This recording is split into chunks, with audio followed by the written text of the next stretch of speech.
यीशु मसीह के मधुर नाम में आप सबको बहुत ही स्वागत और सलाम। और परमेश्वर हम सबको और एक बार एक सुंदर अवसर दिया है कि इस आज की गुरुवार की शाम को हम सब हमारे घरों में बैठ करके पवित्र शास्त्र को खोल के उसमें से हम मनन कर सकते हैं। ये आज के दिनों में परमेश्वर हमें अपने वचनों से मजबूत कर रहा है प्रियो।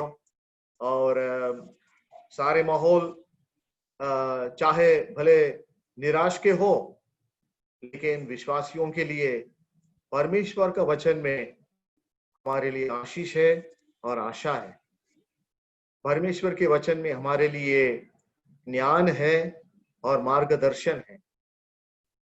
परमेश्वर के वचन हमारे लिए परमेश्वर ने एक आत्मिक अन्न करके हमको प्रदान किया है।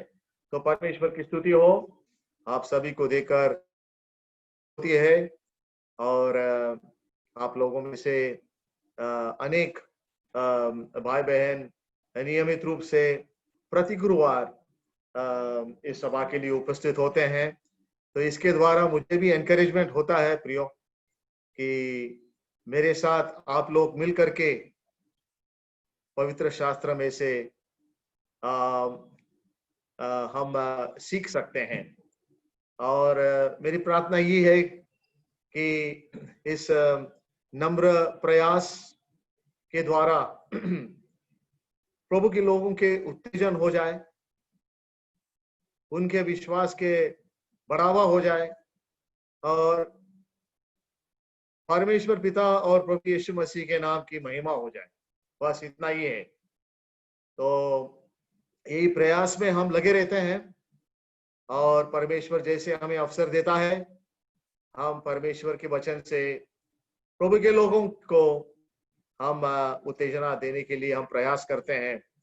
तो आइए हम प्रार्थना करेंगे कि आज की जो मनन है प्रियो, परमेश्वर अपने पवित्र आत्मा से हमें अगुवाई करेगा। ना कि मेरे शब्द, ना कि मेरे संदेश, बल्कि हम केवल परमेश्वर की वाणी को हम सुनेंगे। प्रभु यीशु मसीह ने कहा कि मेरे भेड़ मेरे वाणी को सुनते हैं, मैं उन्हें जानता हूं और वो मेरे पीछे पीछे हो लेते हैं। हम भेड़ है और ये हमारी पहचान है कि हमारा प्रभु यीशु मसीह जो हमारा चरवाहा है, हम उसकी आवाज को हम पहचानते हैं और उसकी आवाज को हम सुनेंगे। आइए आज हम पेत्रस की पहली पत्री उसकी 3रा अध्याय में से कुछ महत्वपूर्ण बातों को हम सीखेंगे। हम काफी समय इस अध्याय पर हम बिताए हैं और मैं समझता हूं कि पेत्रस जैसा अपने पत्रों को लिखते वक्त आगे बढ़ते जाता है, तो परमेश्वर अपने आत्मा के द्वारा हमारे मनों को खोल रहा है, हमारे समझ बुद्धि को खोल रहा है और धीरे धीरे हम समझ पाए हैं कि परमेश्वर का इच्छा हमारे जीवन के लिए क्या है। हम जो मसीही लोग हैं, हम जब विश्वासी हो करके परमेश्वर के पीछे पीछे हम चलते हैं, उसके शिष्य बन के, हमारे प्रवासी जीवन में हम जानते हैं कि इस दुनिया में हम अनजाने लोग हैं, स्ट्रेंजर्स, और हम प्रवासी लोग हैं, यात्रिक लोग हैं। एक विश्वासी का नागरिकत्व स्वर्ग में है। अब इस हालात में, इस सीमित समय के लिए हम यहाँ पर प्रवासी है, यात्रिक है। हमारे यहाँ पर कोई परमानेंट ठिकाना नहीं है। हमारा परमानेंट रेसिडेंसी और हमारा परमानेंट एड्रेस स्वर्ग में है। तो पेत्रस अपने सह यहूदियों को उनके परिस्थिति को समझते हुए वो ये पत्र को उनकी हालात को देख करके उनके उत्तेजना के लिए वो लिख रहा है। वो कहता है कि देखो, अब तुम इस संसार के नहीं हो, और ये परमेश्वर की इच्छा है कि आप अभी अपने जीवन के प्रवास में, सफर में कहीं ना प्रकार के दुख उठाना पड़ेगा, लेकिन भलाई करके तुम दुख उठाओगे, धार्मिकता के लिए अगर तुम दुख उठाओगे, ये परमेश्वर की इच्छा है, और तुम्हारे लिए परमेश्वर ने जरूर इस यत्न के लिए आशीष रखा है। और परमेश्वर तुम्हारे दुख सहन करने के लिए, उठाने के लिए, सारे प्रकार के विपत्ति और सताव को सहन करने के लिए, तो मसीह होने के नाते परमेश्वर अपने अनुग्रह प्रदान करता है, जरूर है। लेकिन आपके लिए भविष्य काल में परमेश्वर ने महिमा भी रखा है। इसलिए पेत्रस का जो पत्र है, यहां पर हम देखते हैं 3 मुख्य विषय पेत्रस अपने पहले पत्र और दूसरे पत्र में लिखता है। एक, विश्वासी का दुख उठाना, परमेश्वर का अनुग्रह या कृपा, और भावी काल में आने वाले दिनों में परमेश्वर की महिमा में भाग्यता। 3 बातों को बार बार पेत्रस लिखता है। तो आज के मनन के लिए हम पिछले कुछ गुरुवारों में से दुख उठाने का जो मामला है, विश्वासी उसके जो अटे हैं, उसकी जो शर्तें हैं, और उसकी जो प्रणाली है, और उसकी जो अंत है, वो विश्वासी के जीवन में असलियत में किस प्रकार से लागू होता है। और आज हम पढ़ेंगे पहले पेत्रस उसकी 3रा अध्याय और 18 से लेकर आखिर तक। मैं रिक्वेस्ट करता हूं, कोई भाई इस बात को पढ़ेगा तो अच्छा होगा, क्योंकि हमारे प्रभु यीशु मसीह के बारे में हम मनन करने वाले हैं। कुछ गहराई बातें हैं, प्रार्थना से, तैयारी मन से हम मनन करेंगे। कोई प्रिय भाई ये पढ़ेगा पहले पेत्रस 3रा अध्याय 18 से लेकर के 22 तक। पढ़िए।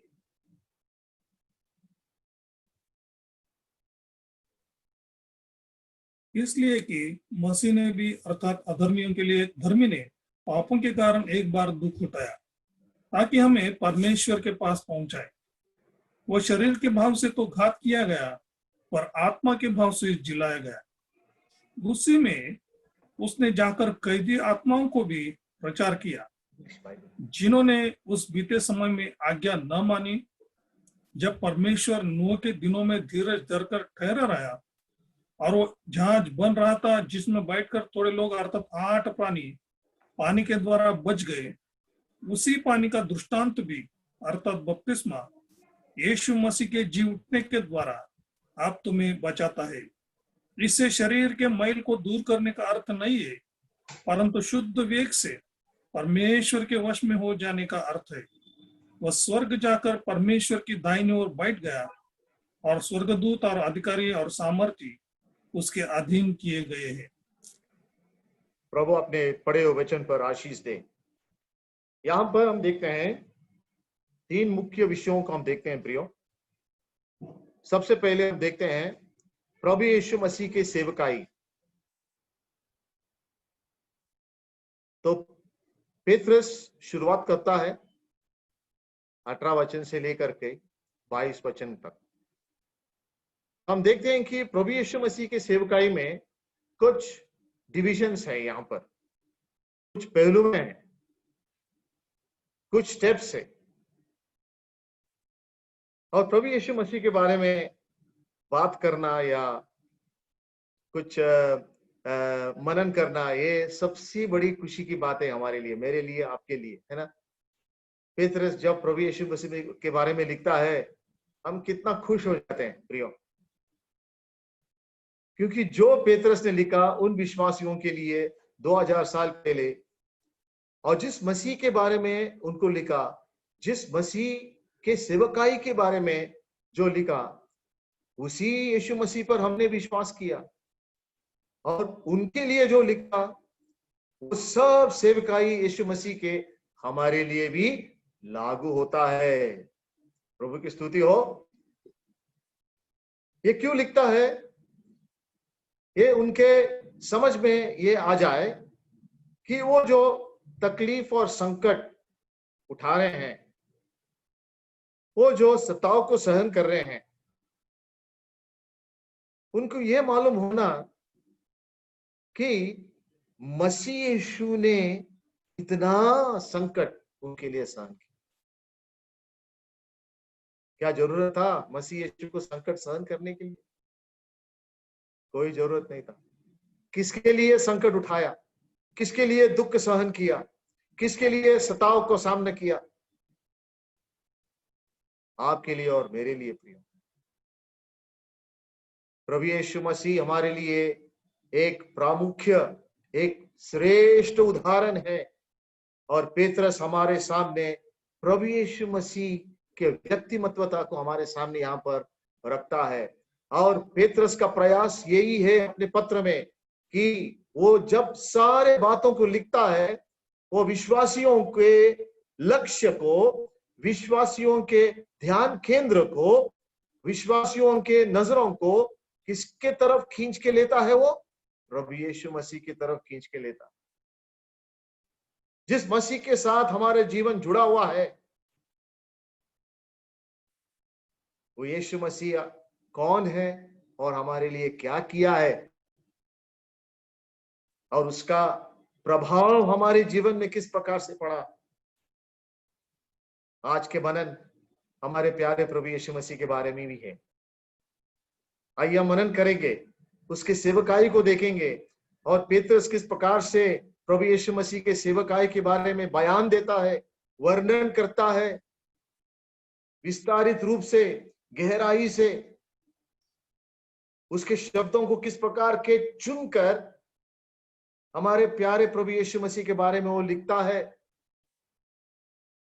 और हम देखते हैं यीशु मसीह के सेवकाई के बारे में। सबसे पहला पेत्रस प्रभु यीशु मसीह के बारे में, उसके मृत्यु के बारे में वो लिखता है, और जो लिखता है उसको हम ठीक तरह से मनन करना चाहिए। कुछ गहराई, वास्तविक बातों को हमारे सामने लाता है प्रभु यीशु मसीह के मृत्यु के बारे में। उसके बाद प्रभु यीशु मसीह के मृत्यु के बाद प्रभु यीशु मसीह ने किस प्रकार से घोषणा किया, उसके बारे में। तुरंत उसके मृत्यु के बाद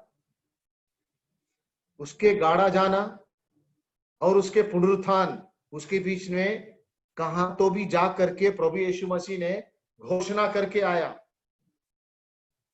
और उसके बाद उसके पुनरुत्थान किस प्रकार से हुआ। उसके बाद हम देखते हैं कि प्रभु यीशु मसीह का चढ़ाव या उठान या स्वर्गारोहण किस प्रकार से हुआ।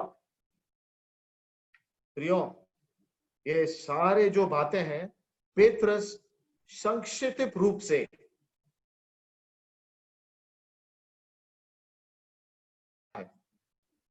तो इनके बारे में सोचना आवश्यक है। लेकिन बीच में दो बातों को लिखता है, यानी कि आप अभी अपने बाइबल में देखिए वचन 18 और वचन 18 में इन सारे बातों को देखते हैं, और वचन 19, ओके, वचन 19, वचन 18 और वचन 19, उसके बाद डायरेक्टली वचन 22, 18, 19 और 22 हम उसके उस सारांश को हम देखेंगे। वो प्रभु यीशु मसीह के बारे में, उसकी सेवकाई के बारे में यहाँ पर लिखा है। इसको हम ठीक से पढ़ना और हर एक पॉइंट को हम नोट करके लेना। लेकिन बीच में हम देखते हैं 21 यानी कि 20 वचन और 21 वचन में, 20 वचन में एक विषय को निकालता है और 21 वचन में एक विषय को निकालता है। 20 वचन में हम पढ़ते हैं, जिन्होंने उस बीते समय पर आज्ञा न मानी, जब परमेश्वर नोहा के दिनों में धीरज धरकर ठहरा था और वह जहाज बन रहा था जिसमें बैठकर थोड़े लोग अर्थात 8 प्राणी पानी के द्वारा बच गए। यहाँ पर नोहा के विषय में लिखता है, नोहा की सेवकाई के विषय में लिखता है। और 21 वचन में उसी पानी का दृष्टांत भी अर्थात बपतिस्मा यीशु मसीह के जी उठने के द्वारा अब तुम्हें बचाता है।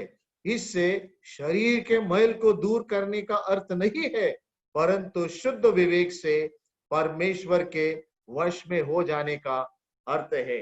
21 वचन में वो बपतिस्मा के बारे में लिखता है और वापस 22 वचन में 19 से वो जुड़ जाता है। तो हमको थोड़े में नोआ और बपतिस के बारे में देखने के बाद हम मसीह यीशु के सेवकाई के बारे में इन चारों विषयों को हम देखेंगे। नोआ, हम देखते हैं कि नोआ के बारे में वो पुराने नियम का एक श्रेष्ठ व्यक्ति था और हम देखते हैं कि पेत्रस उसके बारे में दूसरे पेत्रस 2 और 5 और अध्याय 3 और 6 में जिक्र करता है। और हम देखते हैं कि नोआ का नाम इब्रानियों की पत्री 11 और 7 में भी आया है। और नोआ के बारे में पेत्रस क्या लिखता है? दूसरी पेत्रस 2 और 5, वो एक धार्मिकता का प्रचारक था। जबकि नोआ जिस इतिहास के समय पर रहता था वो अलग था। वो बहुत पुराना इतिहास था। वो देखते हैं उत्पत्ति और उसके 6वें अध्याय में जल प्रलय के पहले के समय के बारे में वो लिखता है।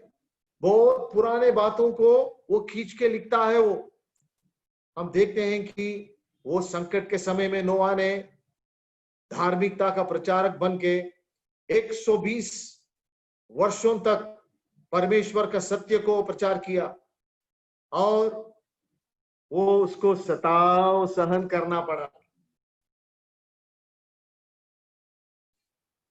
वो विश्वासियों को लिखता है, देखो भाई, तुम ऐसा मत समझो कि तुम्हारे जमाने में सताव हो रहा है, तुम यहूदी धर्म छोड़ के तुम विश्वासी बन गए, इसलिए सह यहूदी लोग तुम्हारे तरफ अलग ढंग से देख रहे हैं, तो तुमको सताव हो रहा है समाज में और तुम संकट के समय में आ गए हो। ऐसा नहीं। एक नोआ करके एक इंसान था, वो भी 120 साल प्रचार किया धार्मिकता के बारे में। उसके जमाने में भी उसको सताव सामना करना पड़ा, लेकिन कितने लोग बच गए। और पेत्रस लिखता है और यीशु मसीह भी मत्ते में नोआ के बारे में, नोहा के दिनों के बारे में जिक्र करता है। और हम देखते हैं कि आज के दिन भी जैसा नोहा के दिन था, आज भी वैसे ही दिन हम सामना कर रहे हैं। और हम देखते हैं कि जैसा नोआ ने देखा अपने समाज में आत्मिकता बिल्कुल नहीं था, सुभक्ति बिल्कुल नहीं थी। लोग संसारिक बातों में लगे हुए थे, परमेश्वर के बारे में सुनने को तैयार नहीं थे। अपने मनोरंजन में मगन हो गए थे और नोआ लगातार उनको बताया रहा। He was a preacher of righteousness in an unrighteous world. He was a godly man in an ungodly society. आज भी वही हालत है ना प्रियो। नोआ के बारे में हम देखते हैं, वह विश्वास योग्य मनुष्य था, आज्ञाकारी मनुष्य था। तकलीफ के दिनों में, सताव के दिनों में ये दो गुण हमारे में पाया जाना तो नोआ में हम पाते हैं। अब किसी भी बात में निराश नहीं होना चाहिए। नोआ ने ये देखा क्या, कितने लोग का उद्धार हो गया, कितने लोग मेरे संदेश को सुनते हैं, कितने लोग मैं जो बोट बना रहा हूं कितने लोग देख रहे हैं, कितने लोग मेरे मेहनत को सराहना करते हैं। नहीं, कुछ नहीं। परमेश्वर ने बोला नोआ एक कर। नोआ ने इमीडिएटली आज्ञा पालन किया। और जब तक परमेश्वर ने उसको रोकने को नहीं बोला तब तक वो प्रचार करते रहा। वो रिजल्ट को देखा नहीं, वो फल को देखा नहीं, लेकिन अपना मेहनत बरकरार रखा। हो कितना हम सीखते हैं नोआ के लाइफ से। जो कुछ प्रेतर्स लिखता है, he was a man of faith। नोआ एक विश्वास से भरा हुआ आदमी था और परमेश्वर का इच्छा करते ही रहा, जबकि उसने देखा कि उसको फल नहीं मिल रहा है। प्रियो, आपके मेहनत कैसे भी हो, आप निराश न होना। फल आया नहीं आया, नो प्रॉब्लम। अपने काम प्रभु के लिए जारी रखो, बरकरार रखो, चालू रखो, बंद नहीं करना। फल देना या नहीं देना ये प्रभु के हाथ में है। प्रभु की इच्छा को मानते हुए अगर हम हमारे विश्वास योग्यता को, हमारे जो रिजल्ट्स है, हमारे जो फल है, उसके साथ हम तुलना करेंगे तो हम सब विफल हो जाएंगे। बहुत लोग ये टीचिंग गलत करते। अ faithful man is a fruitful man. नहीं, फल देने वाला परमेश्वर। विश्वास योग्यता दिखाने का हमारा काम। पौलुस क्या करता है, मैंने बोया, अपोलोस ने पानी दिया, लेकिन बढ़ावा किसने दिया, परमेश्वर।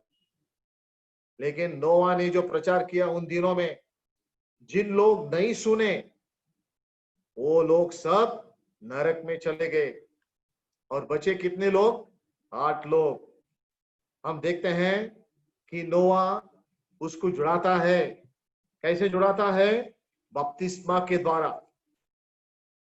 जब जल प्रलय आ गया, परमेश्वर ने न्याय किया और वो जो बड़ा बोट उसने बनाया उसका दरवाजा बंद हो गया। पानी का जो स्तर बढ़ने लगा। 2 चित्र को देखते हैं, पानी और बोट, नाव। पानी का चिन्ह है जजमेंट, न्याय। परमेश्वर ने हमेशा पवित्र शास्त्र में पानी को न्याय से जुड़ाया है। जिन लोग नोआ का प्रचार और संदेश को नहीं सुने वो न्याय के अधीन आकर के नाश पाए। नाव का चिन्ह क्या है, grace. The arc is a picture of grace. तो हमारा उद्धार वैसे ही हुआ ना। परमेश्वर ने हमको न्याय से बचाया अपने अनुग्रह के द्वारा और हम सब अभी उस नाव में आ गए हैं, इसलिए हम बच गए हैं। वो नाव का चिन्ह क्या है, प्रभु यीशु मसीह का क्रूस। वहां पर प्रभु ने दुख सहन किया। और यहां पर हम देखते हैं 21 वचन में उसी पानी का दृष्टांत भी, अर्थात बपतिस्मा, यीशु मसीह के जी उठने के द्वारा आप तुम्हें बचाता है। इससे शरीर के मैल को दूर करने का अर्थ नहीं है, परंतु शुद्ध विवेक से परमेश्वर के वंश में हो जाने का अर्थ है। हम देखते हैं प्रियो, ये नाव जो है ये हमारा उद्धार का प्रतीक है। और वो कहता है कि बपतिस्मा एक विश्वासी के जीवन में प्रभु यीशु मसीह के पहचान के साथ जुड़ा हुआ है। 3 बातों में विश्वासी का पहचान प्रभु यीशु मसीह के साथ जुड़ जाता है। उसके मृत्यु, उसके गाड़ा जाना और उसके पुनरुत्थान। जबकि पानी का न्याय का दर्शन था, लेकिन पानी का ये भी मतलब है कि बुड़ जाना बोलो तो हम यीशु मसीह के साथ गाड़े गए हैं। और जब नाव ने अरारात पर्वत पर रुक गई तो वो यीशु मसीह के पुनरुत्थान का चिन्ह है, हम उसमें जुड़ गए हैं।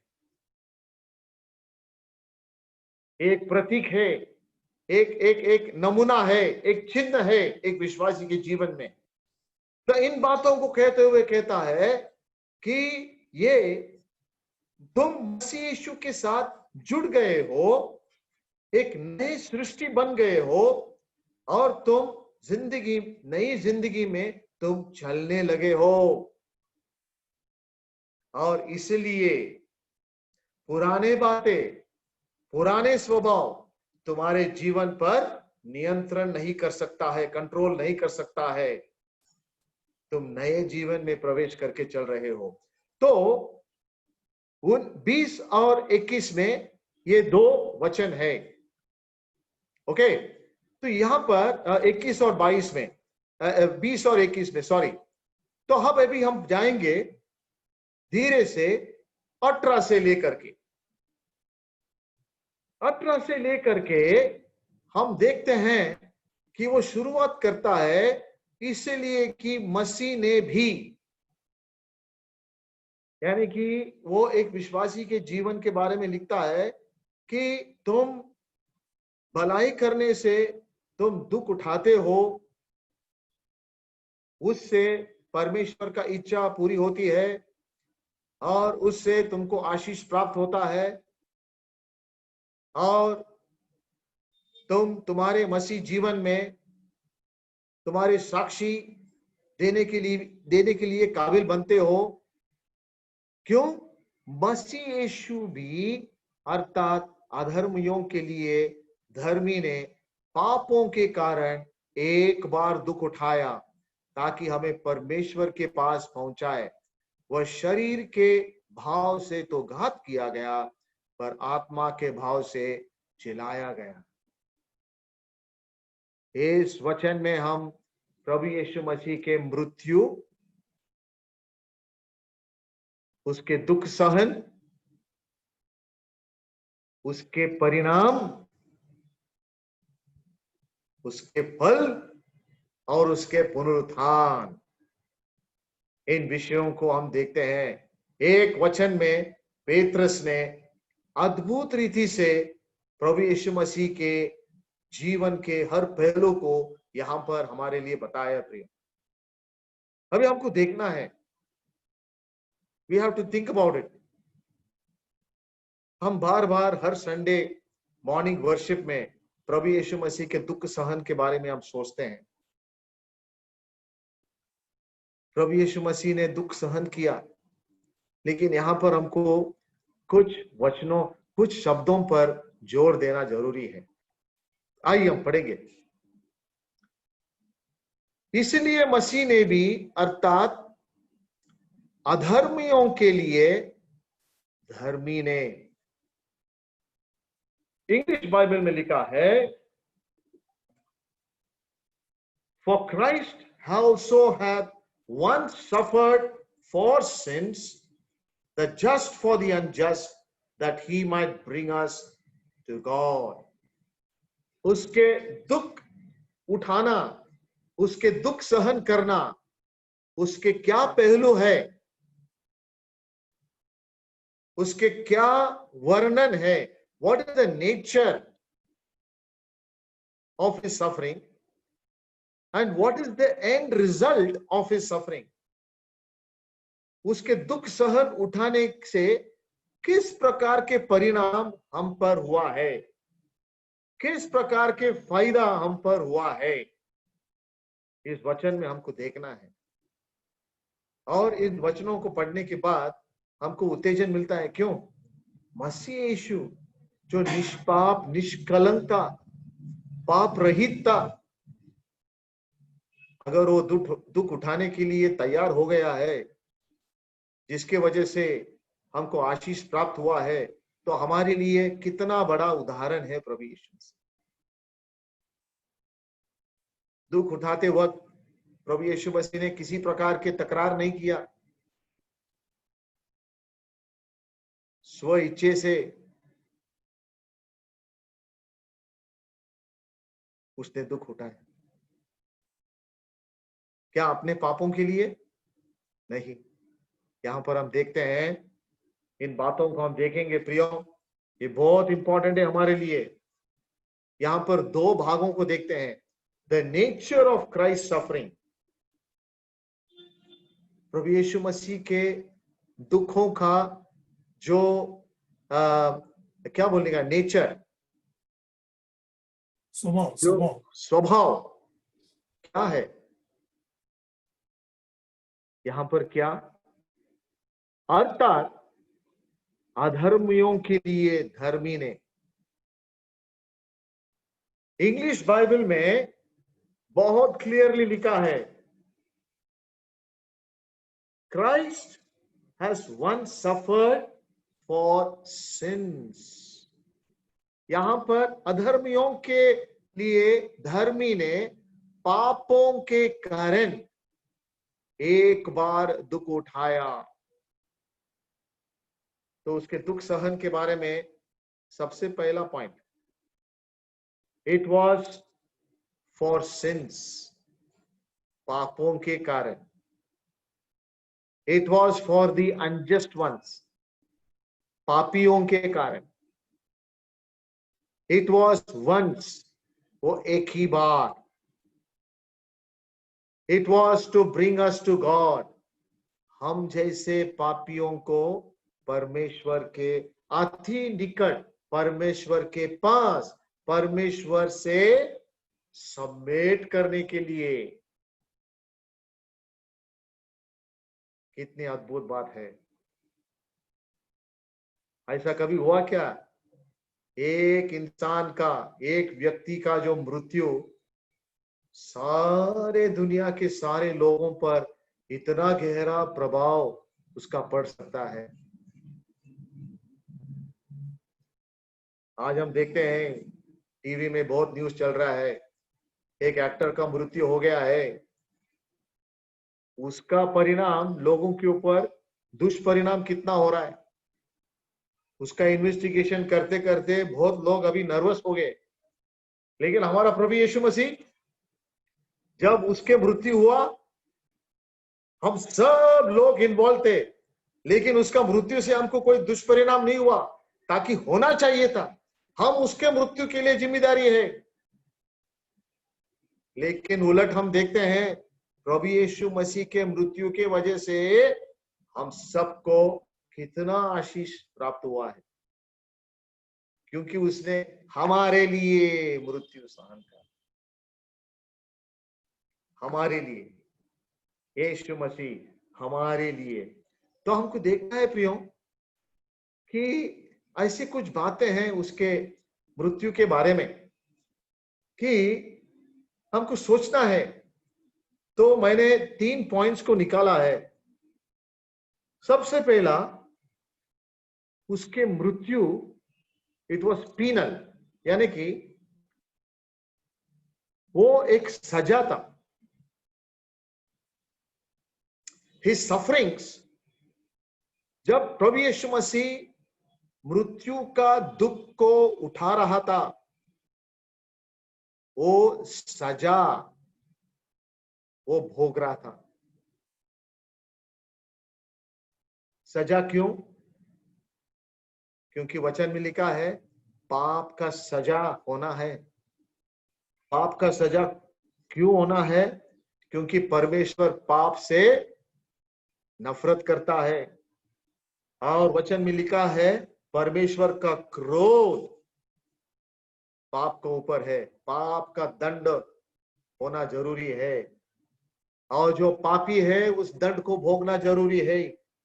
और हम देखते हैं कि जबकि प्रभु यीशु मसीह बिना कोई पाप का था, पाप रहित था, जब उसको दुख उठाना पड़ता है तो बात और बढ़ जाता है ना। एक पाप रहित आदमी सजा क्यों भोगना है? लेकिन प्रभु यीशु मसीह के बारे में यह सच है, it was penal, he was enduring the punishment, पाप का श्राप और पाप का जो कॉन्डमनेशन, दोष और पाप का सजा वो अपने ऊपर ले रहा था, क्योंकि नियम शास्त्र ने हमको दोषी ठहराया था और हमें छुड़ाने के लिए प्रभु यीशु मसीह स्वयं श्राप बन गया। हम देखते हैं वो हमें छुड़ाने के लिए पर प्रभु यीशु मसीह गलतियों की पत्री और उसके 3 अध्याय 10 और 13 पढ़ेंगे। गलतियों की पत्री 3 अध्याय। इसलिए जितने लोग व्यवस्था के कामों पर भरोसा रखते हैं वे सब शाप के अधीन है, क्योंकि लिखा है, जो कोई व्यवस्था की पुस्तक में लिखी हुई सब बातों को करने में स्थिर नहीं रखता वो शापित है। और हम 13 वचन में लिखता है, मसीह ने जो हमारे लिए शापित बना हमें मोल लेकर व्यवस्था के शाप से छुड़ाया, क्योंकि लिखा है, जो कोई काट पर लटकाया जाता है वह शापित है। ये बहुत इंपॉर्टेंट वचन है। परमेश्वर का मन दुखित हो गया था, परमेश्वर पिता का मन, और उस परमेश्वर पिता के मन के दुख को मिटाने के लिए प्रभु यीशु मसीह ने आपका और मेरा श्राप, सजा, दंड और परमेश्वर का क्रोध अपने ऊपर लेकर के दुख सहन किया, पनिशमेंट। दूसरी बात हम देखते हैं, it was a vicarious suffering. हम देखते हैं वो अपने पापों के लिए दुख सहन नहीं किया। पढ़िए, देखो, अधर्मियों के लिए धर्मी ने। हम जब अधर्मी थे, वो पाप रहित व्यक्ति, हम देखते हैं प्रियो, पेत्रस की पहली पत्री और पहला अध्याय और 19 वचन में, निर्दोष और निष्कलंक मेमने अर्थात मसीह के बहुमूल्य लोह द्वारा हमें वो मोल लिया है। और हम देखते हैं कि हमारे बदले में हालेलुया, यीशु मुआ, मेरे बदले में मुआ, मैं आजाद हूं, हाँ आजाद। ये हमारे लिए वो दुख सहन प्रभु यीशु मसीह ने हमारे बदले में दिया। अभी यशाया के 53 अध्याय में वो किस प्रकार से लिखा है, देखो, यशाया के 53 अध्याय, और हम पढ़ेंगे उसके 4 से लेकर के 6 वचन तक। निश्चय उसने हमारे रोगों को सह लिया और हमारी दुखों को उठा लिया। हमारी रोगों को सह लिया, हमारी दुखों को उठा लिया, तो भी हमने उससे परमेश्वर का मारा, कूटा और दूर दिशा में पड़ा हुआ समझा, परंतु वो हमारे ही अपराध के कारण घायल किया गया, वह हमारे अधर्म के काम के कारण कुचला गया, हमारी शांति के लिए उस पर ताड़ना पड़ी कि उसके कोड़े खाने से हम लोग चंगे हो गए। कितने बार यहां पर लिखा है, हमारे हमारे हमारे, उसके नहीं है। सो वी कॉल इट बदले, हमारे बदले के, वाइकेरियस, सब्स्टिट्यूशनरी, प्रतिनिधिक मृत्यु। आगे चल के हम देखते हैं कि ये जो मृत्यु है हमारे पापों के लिए अर्पण, it was a sin offering. कोरिन्थियों की दूसरी पत्री 5 और उसके 21 वचन में पढ़िए। कोरिन्थियों की दूसरी पत्री 5 और 21 हम क्या पढ़ते हैं? जो पाप से आज्ञा था उसी को उसने हमारे लिए पाप ठहराया कि हम उसमें होकर परमेश्वर की धार्मिकता बन जाए। हमारे लिए प्रियो, पेत्रस जब लिखता है ना, परमेश्वर के वचन कितना सुंदर रीति से बयान देता है, कितना सुंदर रीति से वर्णन करता है। इस बात को हम सोच करके कितना हमारे दिलों में सुकून होना चाहिए कि मैं उस जगह पर होना था, लेकिन मेरे लिए, हमारे लिए उसने अपने आप को अर्पण कर दिया। He became a sin offering। और तीसरी बात हम देखते हैं, वो ना केवल सजा भोगने का अर्थ है, ना केवल हमारे बदले में उसने दुख सहा, ये अर्थ यहाँ पर देखो। पेत्रस की पहली पत्री और 3 अध्याय हमारा क्या है? एक बार दुख उठाया, उसके दुख उठाने के बारे में हम मनन कर रहे हैं। देखिए यहाँ पर वो ना के वो हमारे लिए हम देखते हैं प्रायश्चित हो गया। Propitiation, it was not only penalty, it was not only substitution but it was propitiation, प्रायश्चित।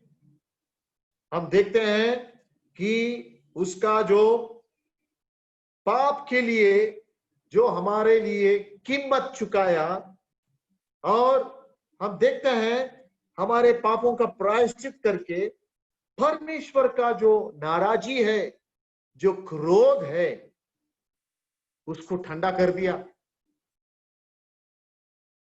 परमेश्वर अपने पुत्र के जो बलिदान और अर्पण को स्वीकार कर दिया। अपने पुत्र का बलिदान में उसके दुख को देखकर परमेश्वर पिता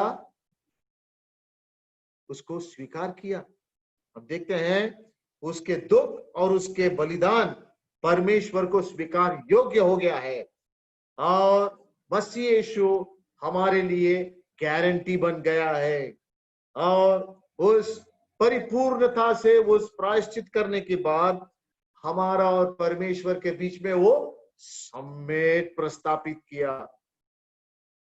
एफिसियों की पत्री 5 और 2, एफिसियों की पत्री 5 और 2 में पौलुस लिखता है, प्रियो, और प्रेम में चलो जैसे मसीह ने भी तुमसे प्रेम किया और हमारे लिए अपने आप को खुदायक सुगंध के लिए परमेश्वर के आगे भेंट करके बलिदान कर दिया है। और पहला योहान 2 और 2, योहान क्या लिखता है प्रियो? पहले योहान 2 और 2, योहान लिखता है कि और वही हमारे पापों का प्रायश्चित है, और केवल हमारे ही नहीं वरन सारे जगत के पापों को भी प्रभु यीशु मसीह ने उस प्रायश्चित का मोल हमारे लिए वहां पर कर दिया। तो इन सारे बातों को हम क्यों देखते हैं? ये प्रभु यीशु मसीह के दुख सहन का प्रभाव, वो प्रभावशाली इसलिए हुआ कि ये तीनों मुद्दों को उसमें शामिल है। इसलिए हम कहते हैं उसके दुख सहन का ये जो वर्णन बहुत इंपॉर्टेंट है, हमारे सजा उठाने का, हमारे बदले में मरने का, और हमारे प्रायश्चित बन के दुख सहन करने का। तो हम देखते हैं कि उसका परिणाम क्या हुआ। सबसे पहला, प्रभु यीशु मसीह के दुख सहन और मृत्यु और बलिदान के द्वारा से परमेश्वर हमको स्वीकार कर दिया है। परमेश्वर ने क्या किया? हमको स्वीकार कर दिया। देखो 18 वचन में देखो, मसीह ने भी अर्थात अधर्मियों के लिए धर्मी ने पापों के कारण एक बार दुख उठाया ताकि हमें परमेश्वर के पास पहुंचाए। प्रभु की स्तुति हो। अगर उसका दुख सहन नहीं होता अगर उसका सलीब का कार्य नहीं होता, अगर उसका अर्पण नहीं होता, तो हम प्रभु परमेश्वर के पास कभी नहीं आ सकते। हमको परमेश्वर के पास लाना ये उसका अंतिम मकसद था। परमेश्वर के पास लाना बोलो तो ना केवल उसका प्रयास, लेकिन उसको रास्ता बनाना। परमेश्वर के पास लाना बोलो तो परमेश्वर के पास लाने के लिए योग्य बनाना। परमेश्वर के पास लाना बोलो तो परमेश्वर के अति निकट लाना।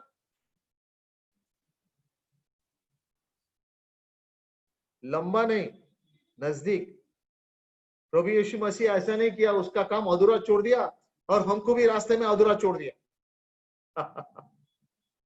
बहुत कुछ प्रॉमिस करते हैं, लेकिन अधूरा अधूरा, उनका कार्य का कोई प्रभाव नहीं होता हमारे ऊपर। लेकिन प्रभु यीशु मसीह देखो, उसका कार्य इतना परफेक्ट हो गया प्रियो, और इतना स्पॉट ऑन हो गया, एकदम टारगेट में हो गया, based on the perfection of his atoning sacrifice. हमारा ऊपर जो प्रभाव वो परफेक्ट हो गया। परमेश्वर उसको इतना मान्यता दिया, उसका कार्य को हमको तुरंत स्वीकार कर दिया। Not only we are accepted in the presence of God, क्योंकि हम स्वयं ये काम नहीं कर सकते, हम चाहे तो भी हम नहीं कर सकते।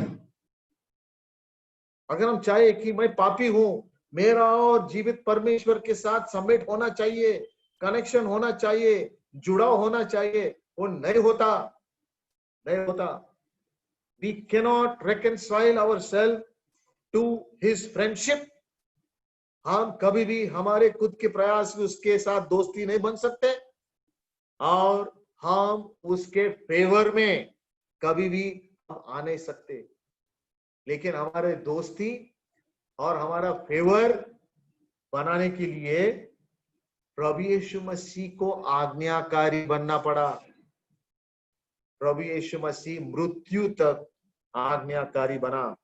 हम देखते हैं कोलोसियों की पत्री 1:22 में हम देखते हैं, कोलोसियों की पत्री 1:22। किसी को मिला तो पढ़िए।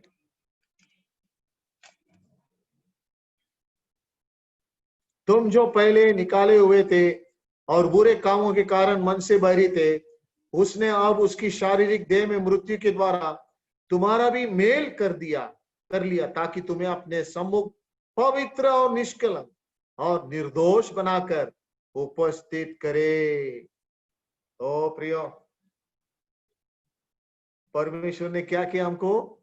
अब उसकी शारीरिक देह में मृत्यु के द्वारा तुम्हारा भी मेल कर दिया। यस, रेकनसाइल्ड अस, और उसके सन्मुख पवित्र कर दिया, और ताकि हम अपने सन्मुख पवित्र और निर्दोष बनाकर उपस्थित कर दिया। आज प्रभु यीशु मसीह के कार्य के द्वारा, दुख सहन के द्वारा सबसे पहला उसका प्रभाव कैसा हुआ है? हम उसके सामने आ गए हैं। बराबर है? एफिसियों की पत्री 2:16 में देखो, एफिसियों की पत्री 2:16, वहां पर पौलुस क्या लिखता है देखो। और क्रूस पर बैर को नाश करके इसके द्वारा दोनों के एक देह बनाकर परमेश्वर से मिला दिया है।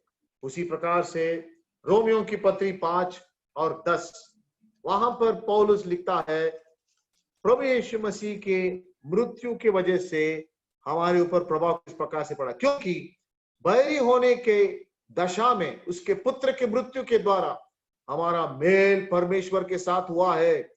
तो फिर मेल हो जाने पर उसके जीवन के कारण हम उद्धार क्यों ना पाएंगे? प्रभु की स्तुति हो। इन वचनों को पढ़ने के बाद हम पहली आशीष को प्राप्त किए हैं। क्या है? हम परमेश्वर के सामने स्वीकार हो योग्य हो गए। दूसरी बात क्या है? परमेश्वर के पास लाना बोलो तो देखो, तीन आशीषें हैं। परमेश्वर प्रभु यीशु मसीह के मृत्यु दुख सहन का तीन पहलू हमने देख लिया, लेकिन उसके परिणाम, उसके प्रभाव और उसके फल, उसके आशीष, उसके फायदा हमारे जीवन में कैसा हो गया? उसके पास पहुंचाना। उसके पास पहुंचाना बोलो तो परमेश्वर के पास। हम दूर थे, लंबे थे, उस अंतर को कोई कम नहीं कर सकता था, लेकिन प्रभु यीशु मसीह के मृत्यु ने वो कर दिया वो काम। सबसे पहला हम स्वीकार योग्य हो गए। दूसरी बात हम देखते हैं, हम उसके सन्मुख में आने के लिए हमको प्रवेश मिला है। First we are acceptable to him, then we are accessible to him. First we are acceptable to him through his suffering. We have been accepted through his suffering and sacrifice. We have got access. मार्ग खोल दिया है। ये दुनिया में हम रहते हैं, आज हम प्रभु परमेश्वर के सामने कभी भी हम आ सकते। प्रियो, देखिए इस दुनिया में और उसके मृत्यु जब हुआ, उसी वक्त वो टेंपल में जब यहूदी लोग आराधना कर रहे थे, उसी वक्त वो जो बड़ा पर्दा टॉप टू बॉटम, ऊपर से लेकर के नीचे तक दो भाग विभाजन होके फट गया। उसके मृत्यु ने उस पर्दे को फाड़ डाला और रास्ता बना दिया। अभी अति पवित्र स्थान में हम आ सकते हैं, क्योंकि ये मार्ग जो है हमको बहुत आसान से मिल गया और बहुत पास आने के लिए। Now we can enter into intimate presence, immediate presence and intimate presence of God, the most holy presence. हमको याजक बना के उसके सामने आकर के हम अपने आप को उपस्थित कर सकते हैं और हमको उसके दया के आसन अति पवित्र स्थान में हम प्रवेश करके हम प्रार्थना चढ़ा सकते हैं। उसके अनुग्रह के सिंहासन के पास आकर के, उसके सिंहासन, महिमा युक्त सिंहासन के पास आ सकते और उसको हम आराधना कर सकते हैं, स्तुति की अर्पण हम चढ़ा सकते हैं। We are worshippers as holy priesthood, and also we stand between man and God as those who intercede and pray. We not only have his presence to worship and praise, but in his presence we are able to pray. We are able to go near his presence and pray. और हम देखते हैं तीसरी बात, हम देखते हैं प्रियो, उसके पास लाया बोलो तो हम उसके आने वाले भावी काल में, भविष्य काल में उसकी महिमा में हम सहभागी हो गए। हम इतना नजदीक आ गए। तो पेत्रस कहता है, प्रभु के दुख सहन के वजह से तुम इतना नजदीक आ गए हो, अभी तुम्हारा रिश्ता इतना क्लोज हो गया है, वो तात्कालिक नहीं है, ये अभी तुम्हारा सनातन के लिए आने वाली महिमा में तुम उसके साथ शामिल होने वाले हैं। If we suffer with Christ today, we will reign with him in glory in future. अगर उसके दुख के साथ हम सहभागी हो गए हैं आज, भविष्य काल में आने वाले दिनों में उसकी महिमा में हम सहभागिता हम हो जाएंगे। ये सच बात है।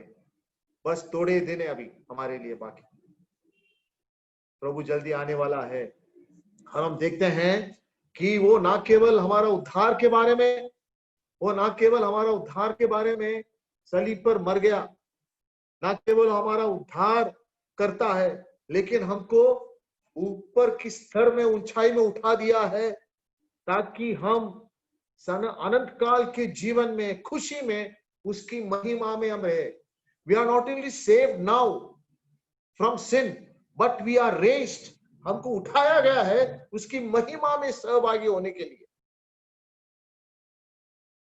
कितनी अद्भुत बात है, कितनी बड़ा आशीष है उसके दुख सहन के बारे में। और हम देखते हैं प्रियो, तिमोथियों की दूसरी पत्री, दूसरा अध्याय और 10 वचन में, तिमोथियों की दूसरी पत्री, दूसरा अध्याय और 10 वचन में हम क्या पढ़ते हैं?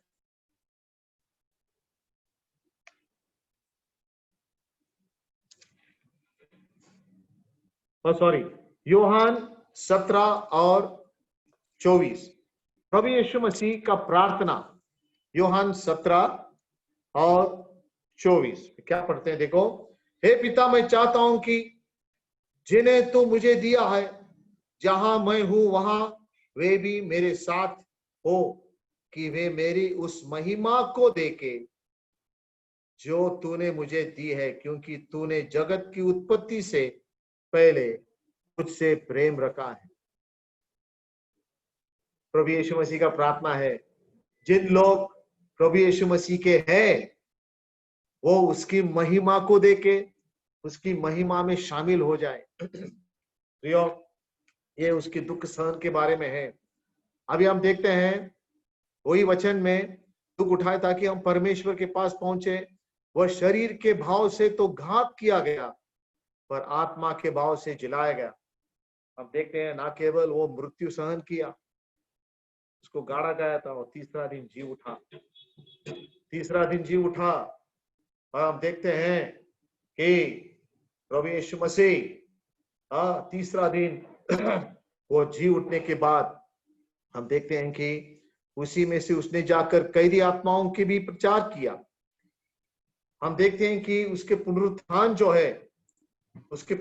जो है वो हमारे लिए एक बहुत बड़ी आशीष की कारण है।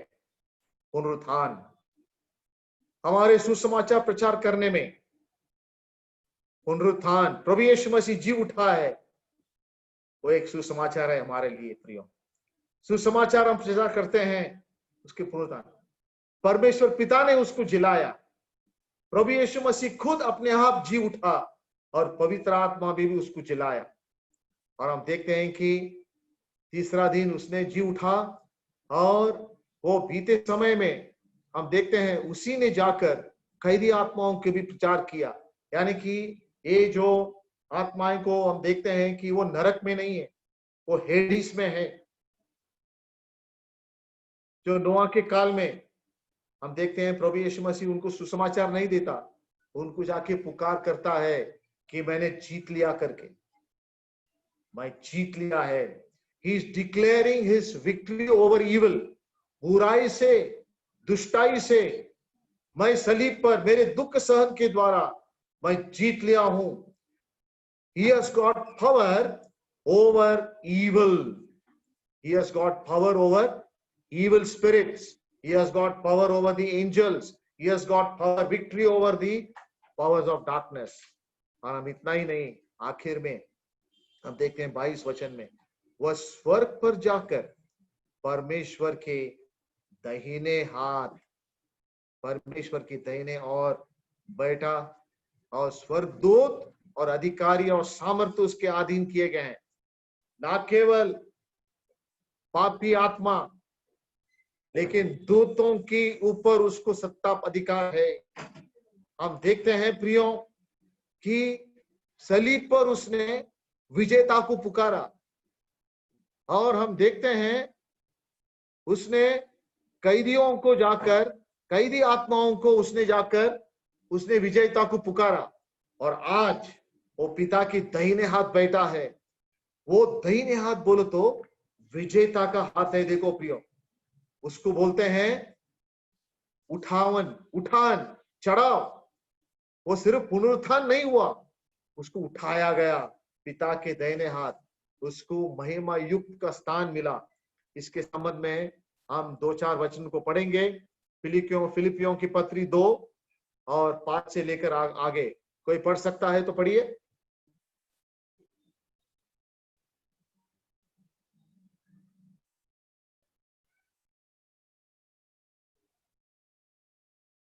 Philippians 2:5-11.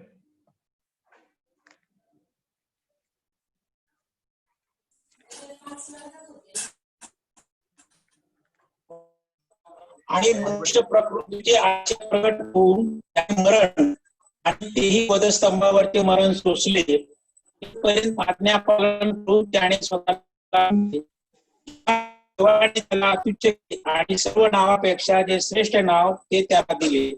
यात हेतू हा की स्वर्गात, पृथ्वीवर, पृथ्वीखाली प्रत्येक मुलगा येशूच्या नावाने टेकला जावा. त्या गौरवासाठी प्रत्येक जिभेने हा प्रभू आहे असं बोलावे. हाँ, वचन 10 में देखो कि जो स्वर्ग में और पृथ्वी पर और पृथ्वी के नीचे है, वे सब यीशु के नाम पर घुटने टेके और परमेश्वर पिता की महिमा के लिए हर एक जीव अंगीकार कर ले कि यीशु मसीह ही प्रभु है। लोग पूछते हैं, वो जो कैदी आत्माओं को क्या संदेश दिया? सुसमाचार नहीं दिया। प्रभु ने बोला, सत्ता मेरे हाथ में है। जीत को पुकार के आया उसने, सारा अधिकार परमेश्वर पिता ने उसको दिया, उसको मुकुट मंडित किया और सब अधिकारों को उसके कब्जे में, उसके पैर के नीचे लाया। प्रियो, हमारे प्रभु यीशु मसीह इतना महान है। हम पढ़ेंगे इब्रानियों की पत्री 12 और उसके 1 से 3। इब्रानियों की पत्री 12 उसके 1 से 3 पढ़ेंगे। वहां पर क्या लिखा है?